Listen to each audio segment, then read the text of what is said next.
تو سجدہ سہو کرنے سے وہ نماز ہو جائے گی یا نہیں؟ جلدی سے اپنا جواب لکھ دیں۔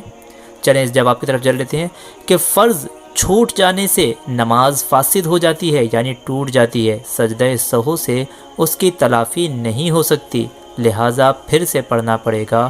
اور سنت و مستحب مثلاً تعوذ، تسمیہ، ثنا، آمین اور تکبیرات انتقال کے چھوٹ جانے سے سجدہ سہو واجب نہیں ہوتا بلکہ نماز ہو جاتی ہے، مگر دوبارہ پڑھنا مستحب ہے۔ یعنی یہ کہ صرف واجب کے چھوٹ جانے پر سجدہ سہو واجب ہوتا ہے، کہ واجب اگر آپ کا نماز میں کوئی ترک ہو گیا تو سجدہ سہو کر کے اپنے نماز کی اس کمی کو پورا کیا جا سکتا ہے۔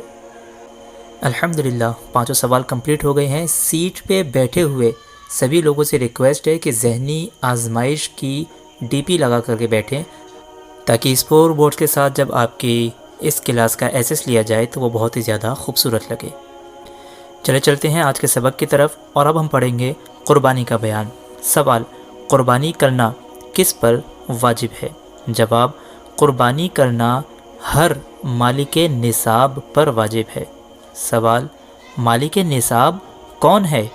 جواب: قربانی کا مالک نصاب وہ شخص ہے جو 52.5 تولہ چاندی یا 7.5 تولہ سونا یا ان میں سے کسی ایک کی قیمت کا سامان تجارت یا سامان غیر تجارت کا مالک ہو، یا ان میں سے کسی ایک کی قیمت بھر کے روپیے کا مالک ہو اور مملوکہ چیزیں حاجت اصلیہ سے زائد ہوں۔ سوال: مالک نصاب پر اپنے نام سے زندگی میں صرف ایک مرتبہ قربانی کرنا واجب ہے یا ہر سال؟ جواب: اگر ہر سال مالک نصاب ہے تو ہر سال اپنے نام سے قربانی واجب ہے، اور اگر دوسرے کی طرف سے بھی کرنا چاہتا ہے تو اس کے لیے 2 قربانی کا انتظام کرے۔ سوال: قربانی کرنے کا طریقہ کیا ہے؟ جواب: قربانی کرنے کا طریقہ یہ ہے کہ جانور کو بائیں پہلو پر اس طرح لٹائیں کہ منہ اس کا قبلہ کی طرف ہو، اور اپنا دایاں پاؤں اس کے پہلو پر رکھ کر تیز چھری لے کر قربانی کی دعا پڑھیں۔ سوال: صاحب نصاب اگر کسی وجہ سے اپنے نام قربانی نہ کر سکا اور قربانی کے دن گزر گئے تو اس کے لیے کیا حکم ہے؟ جواب: ایک بکری کی قیمت اس پر صدقہ کرنا واجب ہے۔ سوال: کیا قربانی کے چمڑے کو اپنے کام میں لا سکتا ہے؟ جواب: قربانی کے چمڑے کو باقی رکھتے ہوئے اپنے کام میں لا سکتا ہے، مثلاً مسلح بنائے یا مشکیزہ وغیرہ، مگر بہتر یہ ہے کہ صدقہ کر دے، مسجد یا دینی مدرسے کو دے دے یا کسی غریب کو۔ سوال: کیا مسجد کے لیے قربانی کا چمڑا دینا جائز ہے؟ جواب: ہاں، مسجد کے لیے قربانی کا چمڑا دینا جائز ہے، اور بیچ کر اس کی قیمت دینا بھی جائز ہے، لیکن اگر چمڑے کو اپنے خرچ میں لانے کی نیت سے بیچا ہو تو اب اس کی قیمت کو مسجد میں دینا جائز نہیں۔ قربانی کے اس بیان میں ہم نے پڑھا کہ جو شخص 52.5 تولہ چاندی یا 7.5 تولہ سونا یا اس کی قیمت کا مالک ہو، اسے اپنے نام سے قربانی کرنی ہوگی۔ اب ہمارے یہاں دیکھا جاتا ہے کہ اکثر خواتین کا جب نکاح ہوتا ہے تو ایسے ٹائم پہ ان کے گھر والے ان کو کچھ سونے اور چاندی کے گہنے دیتے ہیں، اور آج کے ٹائم پہ دیکھا جائے تو 1 گرام سونے کے گہنے بھی اگر کسی نے اپنی بچی کو چڑھائے اور ساتھ میں اس کے پاس کچھ کیش یا چاندی کی پازیب وغیرہ ہو تو یہ تو 52.5 تولہ چاندی سے زیادہ کی قیمت ہو گئی، تو ایسے میں انہیں خود اپنے نام سے قربانی کرنی ہوگی۔ لیکن دیکھا یہ جاتا ہے کہ عموماً شوہر اپنے نام سے قربانی کر لیتے ہیں اور اپنی بیوی کو نہ اس بارے میں قربانی کرنے کے لیے کہتے ہیں، اور نہ ہی وہ لوگ اس چیز سے واقف ہیں۔ بس اس مسئلے پر غور کریں کہ جس شخص کے پاس بھی 52.5 تولہ چاندی یا 7.5 تولہ سونا یا ان دونوں میں سے کسی ایک کی قیمت کا سامان تجارت ہو یا سامان غیر تجارت ہو اور وہ اس کا مالک ہے، تو اسے اپنے نام سے قربانی کرنی ہوگی۔ قربانی سے متعلق اگر آپ کے کوئی بھی سوال ہوں تو ہمارے یوٹیوب چینل پر کسی بھی ویڈیو کے کمنٹ میں آ کر کے آپ اپنے سوال پوچھ سکتے ہیں۔ انشاءاللہ سبھی سوالوں کے صحیح جواب دینے کی مکمل کوشش کی جائے گی جلد سے جلد۔ چلیے سبق کو آگے بڑھاتے ہیں اور اب پڑھتے ہیں عقیقے کا بیان۔ سوال: عقیقہ کسے کہتے ہیں؟ جواب: بچہ پیدا ہونے کے شکریہ میں جو جانور ذبح کیا جاتا ہے اسے عقیقہ کہتے ہیں۔ سوال: کن جانوروں کو عقیقہ میں ذبح کیا جاتا ہے؟ جواب: جن جانوروں کو قربانی میں ذبح کیا جاتا ہے انہی جانوروں کو عقیقہ میں ذبح کیا جاتا ہے۔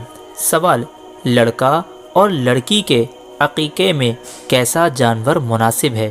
جواب: لڑکا کے عقیقے میں 2 بکرا اور لڑکی کے عقیقے میں 1 بکری ذبح کرنا مناسب ہے، اور لڑکے کے عقیقے میں بکریاں اور لڑکی میں بکرا کیا جب بھی حرج نہیں، اور استطاعت نہ ہو تو لڑکے میں 1 بکرا بھی ذبح کر سکتے ہیں، اور عقیقے میں بڑا جانور ذبح کیا تو لڑکا کے لیے 7 حصے میں سے 2 حصے اور لڑکی کے لیے 1 حصہ کافی ہے۔ سوال: عوام میں مشہور ہے کہ بچے کے ماں باپ، دادا دادی اور نانا نانی عقیقے کا گوشت نہیں کھا سکتے، کیا یہ صحیح ہے؟ جواب: یہ بالکل غلط بات ہے۔ ماں باپ، دادا دادی اور نانا نانی وغیرہ سب کھا سکتے ہیں۔ سوال: کیا لڑکا اور لڑکی کے لیے عقیقے کے جانور کو ذبح کرنے کی دعا ایک ہی ہے یا الگ الگ ہے؟ جواب: دونوں کے لیے الگ الگ دعائیں ہیں۔ سوال: اگر دعا نہ پڑھے تو عقیقہ ہوگا یا نہیں؟ جواب: اگر دعا نہ پڑھے اور عقیقے کی نیت سے بسم اللہ اللہ اکبر کہہ کر ذبح کر دے تو بھی عقیقہ ہو جائے گا۔ ماشاءاللہ، عقیقے سے متعلق بھی ہم نے کئی سارے سوال و جواب کو پڑھا۔ اب چلیں نماز جنازہ کا بیان پڑھتے ہیں۔ سوال: نماز جنازہ فرض ہے یا واجب ہے؟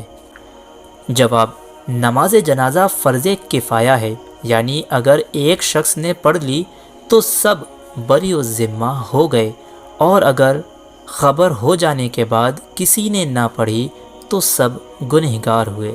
سوال: جنازے میں کتنی چیزیں فرض ہیں؟ جواب: 2 چیزیں فرض ہیں، 4 بار اللہ اکبر کہنا، قیام کرنا یعنی کھڑا ہونا۔ سوال: نماز جنازہ میں کتنی چیزیں سنت ہیں؟ جواب: نماز جنازہ میں 3 چیزیں سنت مؤکدہ ہیں۔ پچھلے اسباق میں ہم نے پڑھایا تھا سنت مؤکدہ یعنی بڑی سنت کون کون سی؟ اللہ تعالیٰ کی ثنا، حضور علیہ الصلوۃ والسلام پر درود اور میت کے لیے دعا۔ سوال: نماز جنازہ پڑھنے کا طریقہ کیا ہے؟ جواب: پہلے نیت کرے کہ نیت کی میں نے نماز جنازہ کی 4 تکبیروں کے ساتھ اللہ تعالیٰ کے لیے اور دعا اس میت کے لیے۔ مقتدی اتنا اور کہے کہ پیچھے اس امام کے منہ میرا طرف کعبہ شریف کے، پھر کانوں تک دونوں ہاتھ اٹھا کر اللہ اکبر کہتا ہوا ہاتھ واپس لائے اور ناف کے نیچے باندھ لے، پھر یہ ثنا پڑھے: سبحانک اللہم وبحمدک وتبارک اسمک وتعالی جدک وجل ثناؤک ولا الہ غیرک، پھر بغیر ہاتھ اٹھائے اللہ اکبر کہے اور درود ابراہیمی پڑھے جو 5 وقتہ نماز میں پڑھی جاتی ہے، پھر بغیر ہاتھ اٹھائے اللہ اکبر کہے، اور بالغ کا جنازہ ہو تو یہ دعا پڑھے: اللہم اغفر لحینا ومیتنا وشاہدنا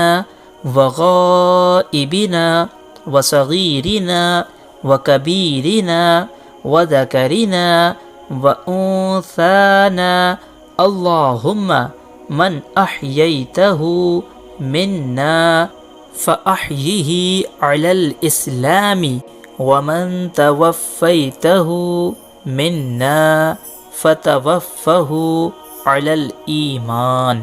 اس کے بعد چوتھی تکبیر کہے، پھر بغیر کوئی دعا پڑھے ہاتھ کھول کر سلام پھیر دے، اور اگر نابالغ بچے کا جنازہ ہو تو یہ دعا پڑھی جائے، اللہم اجعلہ لنا فرطا واجعلہ لنا اجرا وذخرا واجعلہ لنا شافعا ومشفعا۔ اور اگر نابالغ لڑکی کا جنازہ ہو تو یہ دعا پڑھے، اللہم اجعلہا لنا فرطا واجعلہا لنا اجرا وذخرا واجعلہا لنا شافعتا ومشفعا۔ سوال: عصر یا فجر کی نماز کے بعد جنازہ پڑھنا کیسا ہے؟ جواب: جائز ہے، اور یہ جو عوام میں مشہور ہے کہ نہیں جائز ہے، یہ غلط ہے۔ سوال: کیا سورج نکلنے، ڈوبنے اور زوال کے وقت نماز جنازہ پڑھنا مکروہ ہے؟ جواب: نماز جنازہ اسی وقت مسجد میں لایا گیا ہے تو نماز انہی وقتوں میں پڑھے، کوئی کراہت نہیں۔ کراہت اس صورت میں ہوگی کہ جنازہ پہلے سے تیار موجود ہے اور اتنی دیر کر دی کہ کراہت کا وقت آ گیا۔ الحمدللہ، انوار شریعت کے 17ویں حصے کے اندر ہم نے قربانی، عقیقہ اور نماز جنازہ کا مکمل بیان پڑھا، لیکن انوار شریعت سے بڑی کتابیں جیسے قانون شریعت، نظام شریعت، بہار شریعت میں ہمیں اس سے زائد مسائل دیکھنے کو ملیں گے۔ آپ لوگوں کی دعائیں اگر ساتھ رہیں تو انشاءاللہ بڑی کتابوں کی آڈیو بک بھی آپ لوگوں کے ساتھ شیئر کی جائے گی انشاءاللہ تعالی۔ کل کے سبق میں انشاءاللہ تعالی زکوٰۃ کا بیان، عشر کا بیان، زکوٰۃ کا مال کن لوگوں پر فرض کیا جائے، صدقہ فطر کا بیان انشاءاللہ پوری کی پوری پڑھنے کی کوشش کی جائے گی۔ اللہ تعالیٰ سے دعا ہے کہ علم دین سیکھنے سکھانے میں ہم سے جو جانے انجانے میں غلطیاں ہو گئی ہوں، اللہ انہیں معاف فرمائے، علم دین سیکھنے اور سکھانے اور اس پہ عمل کرنے کی توفیق عطا فرمائے۔ ذہنی آزمائش کے سبھی ممبروں سے ایک اور ریکویسٹ رہے گی کہ کل اپنے ساتھ اور لوگوں کو لے کر کے آئیں، کیونکہ جتنے زیادہ لوگ علم دین سیکھیں گے آپ کے ذریعے سے، انشاءاللہ آپ کو بھی ان کے سیکھنے، سکھانے اور عمل کا ثواب ملے گا۔ اللہ تعالیٰ سے دعا ہے کہ وہ کہنے سننے سے زیادہ عمل کی توفیق عطا فرمائے۔ ویڈیو اگر پسند آئی ہو تو لائک کر کے چینل کو سبسکرائب کریں، ویڈیو کو شیئر کریں اور دعاؤں میں یاد فرمائیں۔ السلام علیکم ورحمۃ اللہ وبرکاتہ۔